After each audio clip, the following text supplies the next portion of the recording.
How's it going? Run the thumbs up. Coming to you from Manhattan Beach, California. Still in Los Angeles for a couple more days. I actually used to live here. I used to live in Redondo Beach, which is actually that way. Have a couple meetings that are going to take place over the next couple days. So I appreciate you guys sticking with me until I get back to my regular schedule for the call-in show, which will be next week. Have to talk about some high-level projects, some things that I'm working on, and really kind of the direction that I'm going to take the channel. I felt that we had a very strong year in 2023. Want to capitalize on that, want to continue to grow. So meeting with some people today to, hopefully further those endeavors and hopefully make the channel better. Hit the thumbs up, like, and subscribe. I'll take you guys' questions here in a little while. I got a workout in this morning. It was fantastic. I'm feeling good. And one of the things that I wanted to talk to you guys today about is the departure of Holman Wiggins at the wide receiver position. Now, Holman Wiggins has been here for quite some time working with the Alabama wide receivers. What's up? I see you inside the comment box. And again, I'll take you guys' questions here in a little bit. Hank P, I see you. Good morning to you.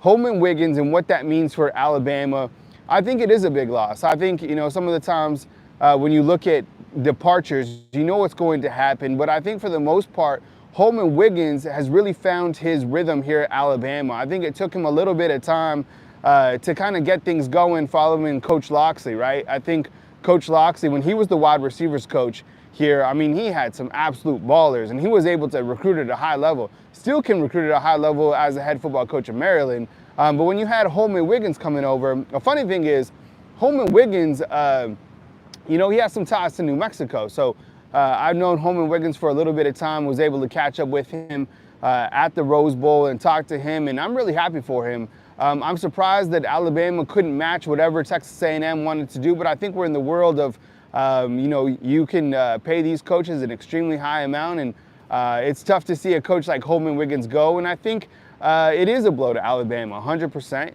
I'm curious to see who Alabama targets in terms of bringing in a wide receivers coach. A wide receiver coach plays a pivotal role with your marquee playmakers. And you look at the wide receivers that are coming back to the 2024 season, absolute ballers and still young. And I'm sure, they're dealing with the news of Holman Wiggins, in their own way. Most of these guys are already professionals in the sense to where they have a next play mindset. And in the world of college football, guys move on. That's kind of the way we go.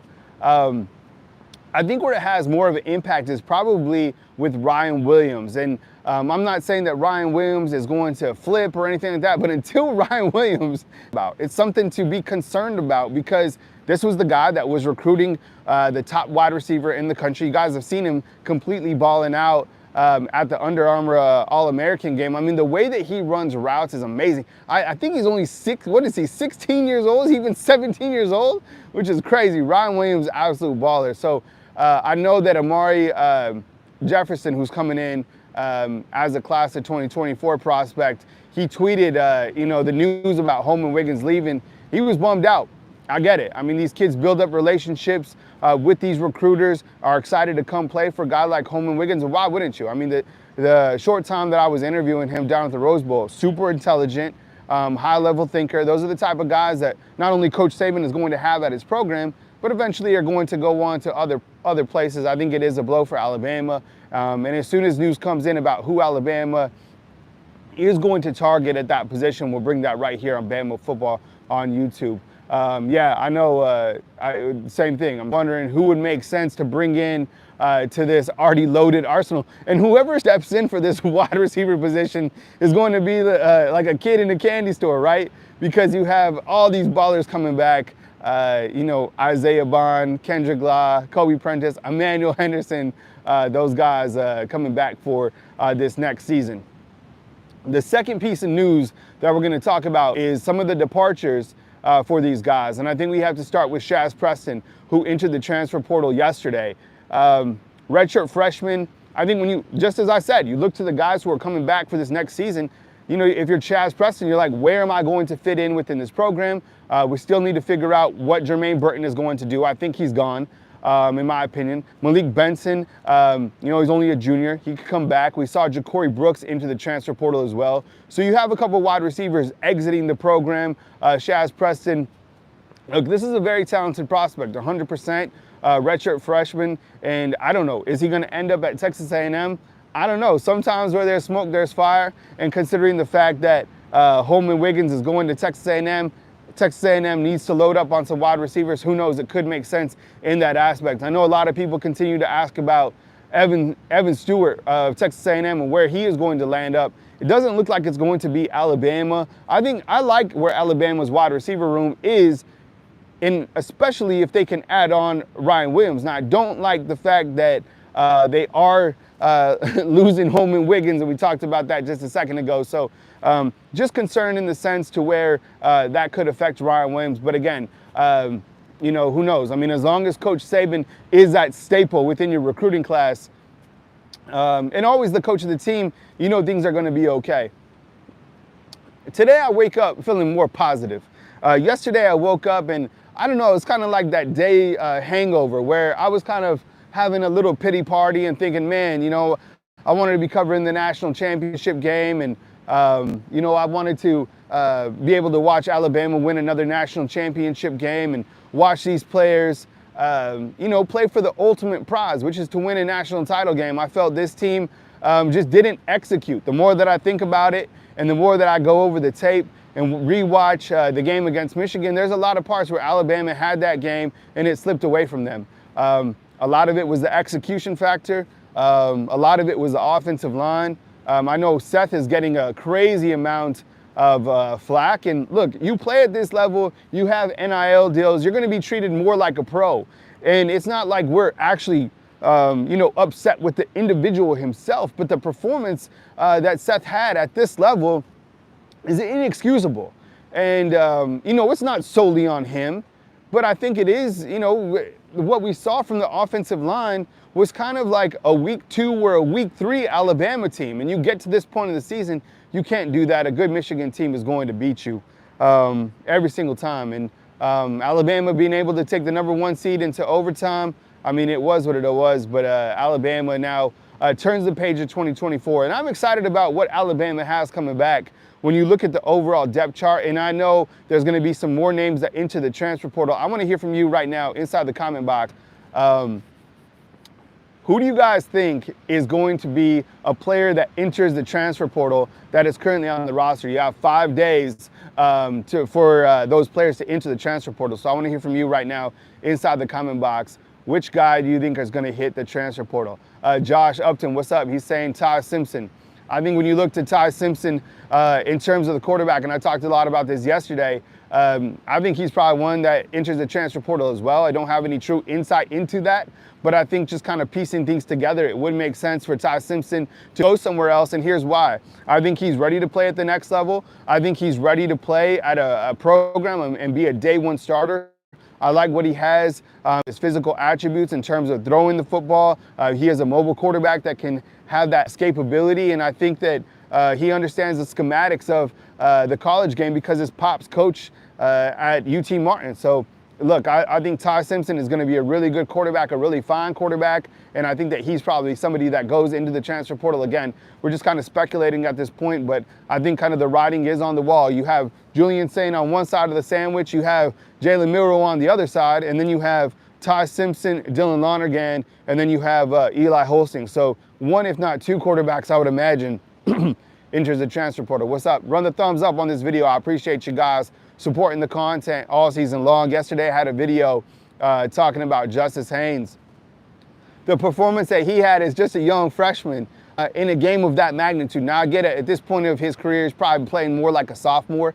Was really excited about what he brings to the table in terms of a running back. And I was thinking, man, like, do you think Saban played Justice Haynes at that point in time to kind of keep him happy? Not to say that he was unhappy.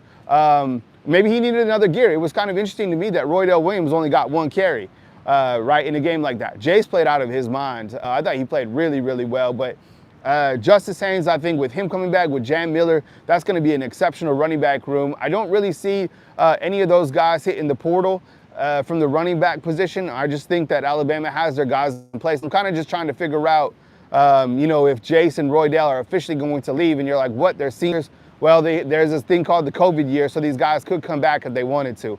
I'm gonna open it up now for questions. So if you guys have a question, throw it up inside the chat and I'll get to you guys. And then when I get back to Tuscaloosa, I'll get back to my regular call-in show. But I figured, man, how could I pass on a scene like this, right? Talking college football from Manhattan Beach. And like I said, if you're just joining, run the thumbs up on this video. I appreciate you guys being here. I got a couple high-level meetings that I got to talk, honestly, really about my career and trying to figure out which direction that I want to go as a content creator with this YouTube channel. I'm not affiliated with anybody, so it's not like, you know, I get some repeated salary from an organization. I mean, everything that I earn is from the YouTube channel. So this is my first time just running a YouTube channel. So I got to make sure that, you know, I put myself in a good position going forward in terms of what I can do on a consistent basis. So meeting with some people out here to talk about those type of decisions. I appreciate you guys, you know, supporting the content, running the thumbs up and supporting all the coaches as well. Hit the questions and I'll get to you guys inside the comment box. Yeah, Dallas Turner, there was like breaking news that he was leaving to the NFL draft. I was like, breaking news? I knew that guy was leaving since the beginning of the season. Amari Niblack posted a cryptic post with a new number coming on. I think Amari Niblack is good. I think he's coming back this year, and I think that Caleb Odom, it was interesting. He kind of provided me a little bit of a nugget when I talked to Amari Niblack at the media day. He said, look, Caleb Odom is certainly that guy. And he was like, he might even be better than me when he comes in. I heard that Caleb Odom, and I'm sure you guys saw this too, that was absolutely balling out during the Rose Bowl. That guy had, and Alabama needs a playmaker at that tight end position that can certainly stretch the field. And I think Amari Niblack is that guy. I just don't think he was really utilized that well this past year in 2023. That's just my personal opinion. There was a time where they ran like a jet sweep with Amari Niblack. I think it was against Mississippi State, but they never really did that again. Not really sure why. I personally, people asking about a center in the portal. Well, you have a transfer that came in from the center position, not from the center position, for the offensive line from Texas A&M, NyQuil, Bentran, along with LT Overton. Those are two of the guys that transferred from Texas A&M to Alabama. LT Overton on the defensive side, and then Quill on the offensive side. I don't know what particular position he's going to play at the next level.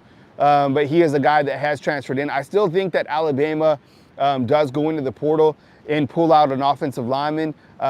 James Brockemeyer has been a name that people are mentioning inside the comment box. He's coming back, and he's a center. I was kind of curious this entire year why, because remember at the beginning of the year, and I know that the offensive line switched up, but why TJ Ferguson, we never really got to see him again. I don't think there was an injury. Maybe you guys can help me out inside chat. I don't know, but I know that TJ Ferguson, coach said he was like a center. So I was thinking about this. I was like, okay, you put TJ at the center position. So on the left tackle, we'll start at the left tackle. You have Caden Proctor, then you have Tyler Booker, then you have TJ Ferguson. I don't know what happened in terms of him not being the center. And then you had, the 6'8" guy, is that Miles McVay? You're talking about Wilcom Formby. Both of those guys are gigantic. And then at the guard position, you have Jaden Roberts. So really, all you have to worry about is the right tackle position. So theoretically, that could be Elijah Pritchett. And I know Elijah Pritchett was in the headlines recently for all the bad stuff. You know, and Alabama certainly took care of that. And the young man, you know, he was arrested, actually, bailed out. And he was actually repping with their first team offensive line during the Rose Bowl, like in the warm-ups, but he came back and it was Caden Proctor that started. So you could have theoretically Elijah Pritchett working at one of those tackles. Remember, in the springtime, he was working at the tackle position before being beat out by Caden Proctor. So I think Alabama, they really just need a right tackle. Yeah, oh my goodness, I know, right? And so I used to live out here. Man, you see this? I love it. I got a workout in this morning. There's no one on the strand up here.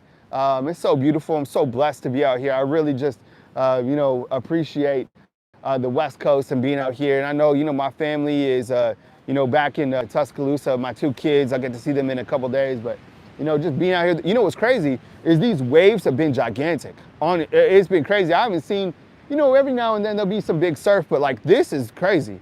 Monterey, yeah, it's a really nice area up north for sure. Any questions that you guys inside the comment box, I appreciate you guys. You guys add those now. I'll get to you guys. I'm excited to see the year of experience of Milroe. Yeah, look, I think with Jalen Milroe, what about Holman Wiggins leaving? I talked about that earlier, Bama Nation. I think it is going to be a loss for Alabama, to be honest. There's no way to really sugarcoat things like that. I think he's been a key element to developing these wide receivers, and he only got better as he was here at Alabama.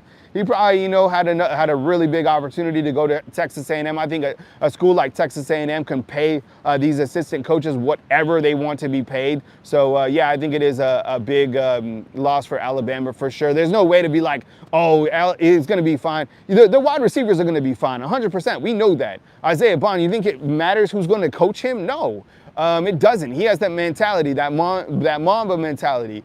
So he's going to be back. But I think in terms of recruiting and having a key element on the offense, I certainly think it hurts. I don't know who's going to replace him. It's always hard to speculate. You look at all these 1,000 wide receiver coaches that are out there. There's certainly got to be somebody. You kind of look at the past guys, Josh Gaddis. Before that, I think it was Mike Loxley, and those are the guys that pieced together some of these rideouts that shined over the last couple of years for the Alabama Crimson side. Somebody keeps asking about, is Tommy Rees the answer? That's a damn good question. That is a really good question. Give me an emoji, an elephant emoji inside the comment box if you guys are satisfied with Tommy Rees. I want to see an elephant in the emoji. I'm going to go ahead and say, I'm going to give it an elephant emoji, okay? Because like Josh is saying, I think it's still too early to think about, get rid of him or not. He's only had 1 year. He's 31 years old, okay? Rees is not the answer, people are saying. He's kind of mixed. So I'm with you guys. I think it's just too early in the process for us to really gauge Tommy Rees, because it was interesting. Like he kind of like went like the waves, right? He was like up and down throughout this season, and I don't really like the play call that let me put this right. I don't like the overall game plan against Michigan. Now, I did like Michigan's game plan against Alabama, and I think that Alabama certainly needs to have more motions, right? Back and forth. You have so many weapons on Alabama, you need to be confusing the defense. Michigan, on their first scoring drive, they did a fantastic job. It was kind of reminiscent of what the 49ers do. The 49ers use more motion than anyone in the NFL. And that's what Michigan was able to do to Alabama. You look at the misdirection against Alabama, it affected them twice. The first time it was Hugh Freeze, the boogeyman, and then you have Jim Harbaugh, who was able to do the same thing in terms of misdirection. So I want to see that more with Alabama. I think you just have so many weapons to do that. And look, I did watch the last play again, and there were some people that went over the film and said that it was a good call. So basically, like, the snap was super low to Jalen, and I wonder if that did affect him, because he did have an open hole right here to the left. He could have literally walked in the end zone. But what I was thinking about is, you have a player as dynamic as Jalen Milroe, right? So you roll him out. So you have the ability to run, or you have the ability to pass. I don't know. That's kind of what I would have done in that situation. I'm not an offensive coordinator, just, out here with you. And I don't know. What was also interesting is just, if you want to be critical of this team and Tommy Rees and Coach Saban even, why continue to have Seth in the game? And again, I'm not hating. I've met him. He's a very nice young man. But is there somebody else that deserves the opportunity? Because we continue to see bad snaps. Look, there's going to be someone out there in video editing that is going to piece together all the bad snaps throughout this year. How many bad snaps would you say there are this season? More than 20? More than 25? I'm serious. I have never, ever seen this amount of 40, 33, 15 plus. Okay, look, how many bad snaps happen on a normal season? Seriously. Like 5? No, I'm serious. Like 5? You know what's crazy? There's a tweet running around, and it said that one of the Michigan defensive linemen walked up to Seth and was like, yo, like, what happened? And he wasn't talking trash. He was like, honestly, he was like, I was just asking, like, what happened? Because he had never seen that. I mean, us that followed Alabama this year, we saw that 1,000,000%. 10,000 bad snaps. Yeah, it seemed like it. Yeah, it's the worst I've ever seen. And plus, I thought he was undersized. I thought he was undersized, and I thought he underperformed. There was a time where he kind of got it together. The best, actually, that Seth did was not this year. I guess in 2021 when Alabama played Georgia. Yeah, but Robert, I'm with you, man. Too early for the call on Tommy Rees overall. I just think that, back to Tommy Rees I'm talking about, I think we just need to give Tommy Rees another opportunity, see how he develops with Jalen Milroe, with this offensive line, and plus with all the weapons that Alabama has coming back here. I just think that, you know, it's probably a little bit too early to talk about Tommy Rees in terms of getting him gone or whatever. I just think that he just didn't have the best game plan against Michigan. Alabama was, I think they were outcoached. I think that Michigan did a really good job. You know, the crazy thing was, and I talked about this yesterday as well, kind of in hindsight, man, look at this weather. These clouds are crazy. You got like an oil tanker out here. I don't think you can see that. I don't mess up my tripod. My tripod is, okay, I'll show you guys where I'm at. Oh no, messed up my tripod. So look, I'm posted up right here on this little thing. It's on the Lifeguard tank.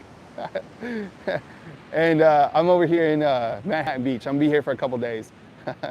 I know, it's so beautiful. And what was crazy, so check this out. So down here is Palos Verdes, okay?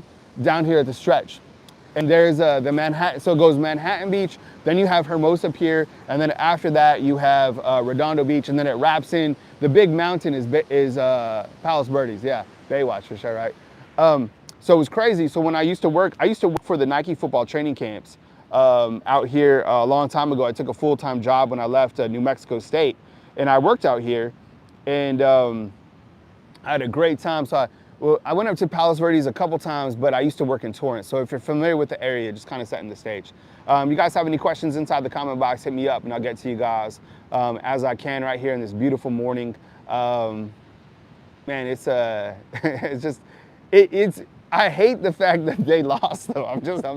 It sucks, you know. I wanted to go to Houston. Very nice. What's up, Hank P? I wanted to go to Houston. These guys aren't able to pull it out. Bama should not have a learning curve. No, it was Owens. Oh, Chris Owens, man. Chris Owens was another center too. Yeah, okay, let's do this. Let's rank the centers that we've had since 2016, okay? Number 1, easy, Landon Dickerson, right? Landon Dickerson was like that center that we are missing, like forever, okay? Okay, we'll talk about who leaves and who stays in just a second. Number 2, I'm gonna say Bradley Bozeman. Number 3, I'm gonna say Ross Pierce-Baker. Number 4, I'm going to say, man, I guess Chris Owens and then Seth? No, but I'm talking about over the last, like since 2016, whatever. Landon, like nobody was a center like Landon. All right, okay, so let's talk about who's leaving and who's coming back, okay? Barrett Jones, he's probably like Barrett Jones and Landon, right, for 1 and 2, like overall. All right, let's talk about who's leaving, who's coming back and who's leaving. All right, what we know right now is Alabama players now have 5 days to decide if they want to enter the NCAA transfer portal following their bowl game. If you're a graduate, you can transfer out at any particular time, okay? And then there's another transfer window on the back end of the spring period. So what we're watching right now, like on a daily basis, is which players are going to enter the NCAA transfer portal. And I think, you know, when you start to, we've talked about this from the quarterback position where everybody is watching Ty Simpson, and that'll be like national headlines. ESPN will be scooping that up, everything. He has not notified anybody what his plans are, but when you have a 5-star quarterback coming in, when you have Jalen Milroe returning, it seems like the writing's on the wall. Okay, running back, nobody's leaving from the running backs. We're just kind of waiting to see if those guys are going to move on from the actual program. AC, like everybody has a COVID year besides Darian Dalcourt, Will Riker, and I think Jalen Key. But everybody else could come back. It's crazy. Okay, wide receivers, we know that Shaz Preston entered the portal. We know that Ja'Cory Brooks is going to Louisville. And then you have all these other wide receivers that are coming back who are really explosive. Tight ends, everybody should be back. Amari Niblack, CJ Dupree, Robbie Oots, you added Caleb Odom. All those guys are coming back. Offensive line, waiting to hear from announcements, honestly, from Seth. You know what was crazy? Is someone created a fake account on on Twitter, and it was Seth, and it was fake. And they were like, I've announced that I'm coming back, and people were like, no, leave. I'm like, just like, chill. But Danny Lewis could be one to watch. I think he's an absolute baller. Surprised that he didn't get to play more this year. But we're still waiting kind of an announcement from Seth. J.C. Latham, he's got to go definitely to the NFL. He's like a top 15 pick. So I think that's kind of what, you saw that, right, Beth? That was hilarious. And then on the defensive side, you're losing Justin Ebogbe at the defensive line position. You have Tim Smith, Tim Keenan, Monkel Goodwin, Damon Payne. All those guys should be back. Outside linebackers, we talked about this. Dallas Turner gone. It's not breaking news. We already knew that. And then Chris Broswell gone for sure. Deontay Lawson, you got to think he comes back in the inside linebacker position. Same thing with Jahad Campbell. And then Trez Marshall got to be out. Corner position, you got to think that Kool-Aid's gone. See, so this is what Terry Arnold, okay? Who by the that dude is like. That interview with him, I loved it. The dude is an absolute baller. And I don't mean only on the field, but the way that he carries himself. I like this whole business sense that he has. I like guys like that. Kind of that, is Seth out of eligibility? That's like the one thing. If somebody could crack that code, because somebody said that he had a COVID year, so I don't know. But Terry on, you got to think with the first round draft grade, he's got to come back. I hope he does.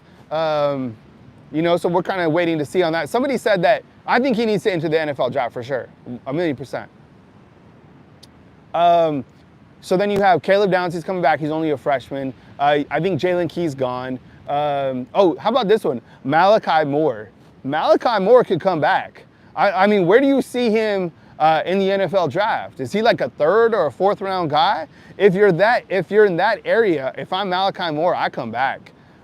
Trey Amos, he's going to be a baller, already is a baller. And then you have Damani Jackson, who you guys know came in from USC, which I think is going to be a great addition. Look, I think once he starts working with these guys, I don't know when he's going to be enrolled or whatever, but if he starts working with Travaris Robinson, Coach Saban, he gets up to speed, you have him, you have Trey Amos, and as Devontae Smith, he's another guy in the secondary as well that I really enjoyed catching up with. So special teams wise, you're losing Will Riker, which I think is a gigantic blow, 100%.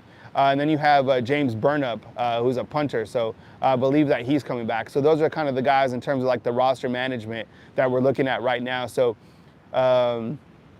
yeah, Sherry's talking about Trey Amos being a liability. I don't know. I don't know if he's had enough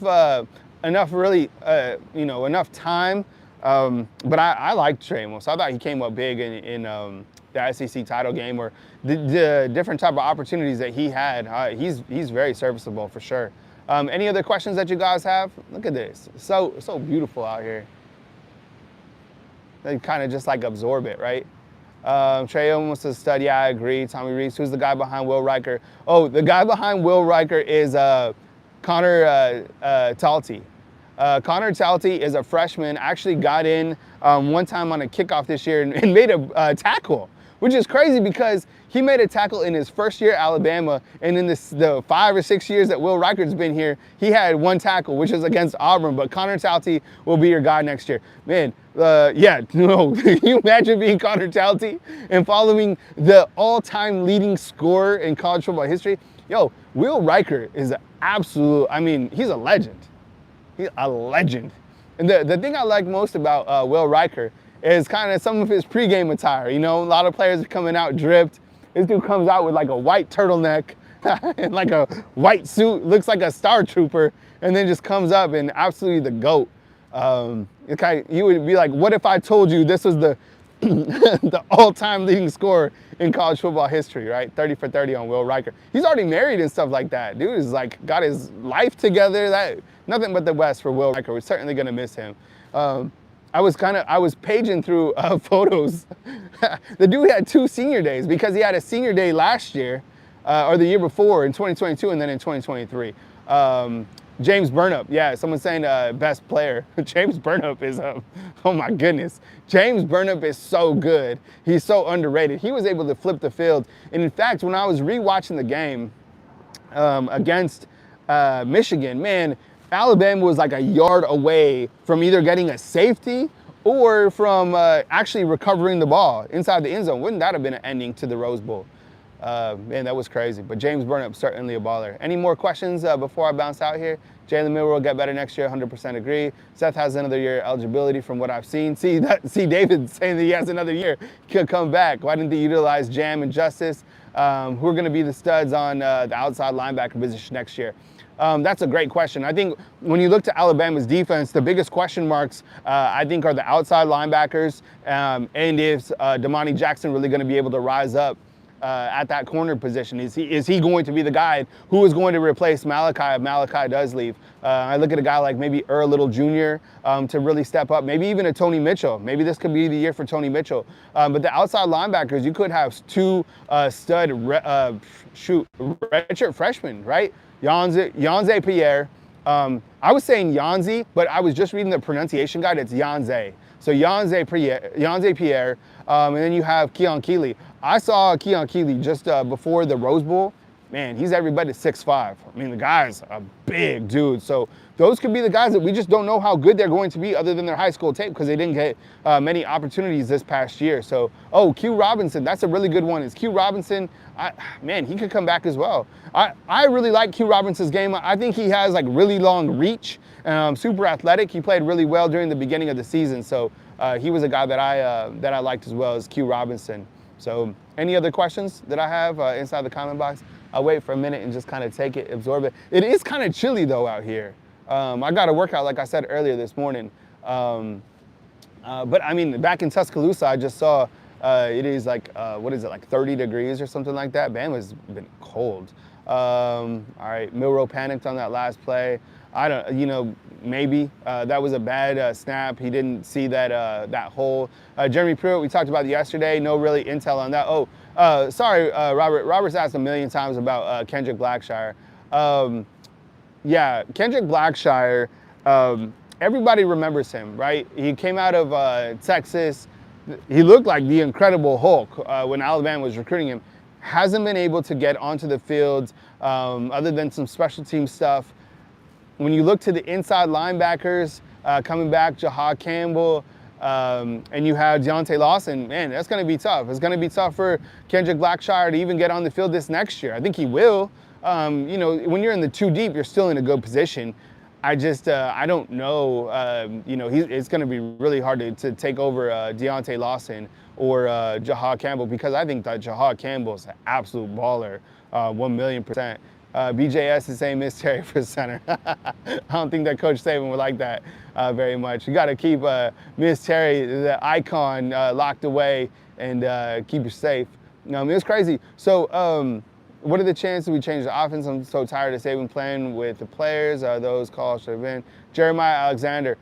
He's probably another one. I think with Jeremiah Alexander, kind of same thing with Kendrick Blackshire. I think they're trying to figure out where to put him on the field. I know they were looking at him outside linebacker and even inside linebacker. I think that's good news in terms of the versatility that he has, but I don't know if he's going to be able to crack the field. We're going to see a lot of these position battles going into March. So let me lay kind of this out for you guys, how it works. So in January, what the players will do after kind of the dust settles and they get back to school, the fourth quarter will start up at the back end of January, kind of going into February. And you're not going to hear too much on anything after the transfer portal in terms of like what the players are doing because they're literally with David Ballou just working out. And then the upperclassmen, the juniors and seniors will join the fourth quarter program around like the second or third week of February. And then you have spring break and then the players come back for spring practice, which will be mid-March. And then you have A-Day, which is usually around like April 22nd or whatever. So Quay Russo, that's a really good addition right there. Thanks for mentioning his name because